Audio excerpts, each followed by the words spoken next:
Ehururu ya Vision Group ya Green Schools ekatandika omwaka oguhwire n'ekigendererwa ky'okujanjaza enjiri y'okurwanirira obutonde bw'ensi hamwe n'empindahinduka y'obwire n'obushagishikirwa omu kitongole kya Food and Agriculture Organization hamwe na gavumenti ya Sweden. Haven't they ever seen football fans going against their own teams? They come here and say that if a person says I support you, then he or she supports the basics. Empaka za debate zitwire nizigenda omu maisho kwetooroora ihanga kandi zihendire izooba rya nyuma abazyo n'ekyanga kya Burengyerwa-izooba kandi amashomero garikuhika 10 nigo gazeetabiremu. This house believes that it's justified to institute a death penalty of persons who litter streets with Kavera. Ebintu bikwatine n'ebintu byokurenguka turinda ebihangwa kandi ntureba ebintu by'ensejo ebitwire.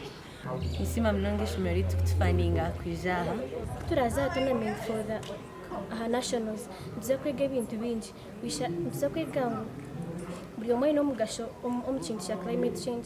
Started in Busoga. That was for the Busoga region, that was in Jinja. Then we went to Mbale. From Mbale, that was for the Bugisu Bukedia region. We went to Teso sub-region.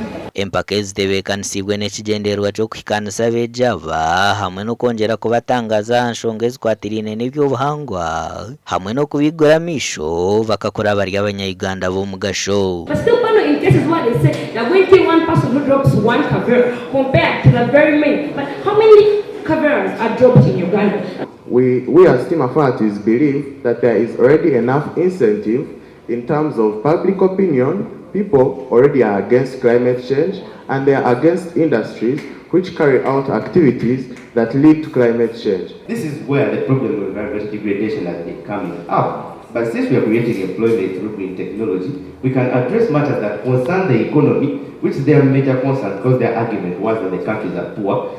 So the moment you feel that actually you want to embrace the World Cup by actually you banning and destroying everything you have worked for this entire life, we are talking about a team that has spent a lot of time, a lot of money, a lot of concentration, a lot of their hearts actually developing the advocacy against climate change. Let us not be climate activists. We are climate activists, but I'm suggesting that we do not do it in the World Cup. It can be done elsewhere. Okusinziira ku bitandise okuvaayo mu masomero, okuva ku bakulembeze b'amasomero n'abaana bennyini, tuli basanyufu nti ekintu kino kye tukola kireese ebirungi bingi. Mary Asidin Babanga orukurra projects z'omutaano mu company ya Vision Group nagira nkuruga project ejetandika habireho empinduka erukureebwa omu byanga.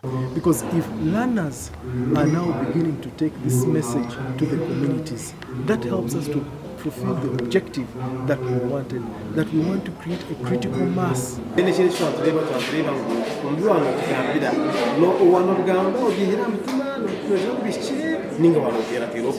Tugenda kutandika ne phase endala nayo etwa emale omwaka mulamba okutuuka mu masomero amalala mangi. Amashomero ashatagarabireho nigija kujwekera ekyanga eky'omuzihanga zoona omu kihumuro kya taamu ejo muri Kampala kandi agandi amashomero ageetabiremu harimu Riyonza School, Bubangizi SS, Kigezi High School, Kashaka Girls SS, Bishop Kivenjere Girls School, Kivura Girls SS hamwe na St Gonzaga SS. Aha bwa TV West Ntare esingire ez'aga.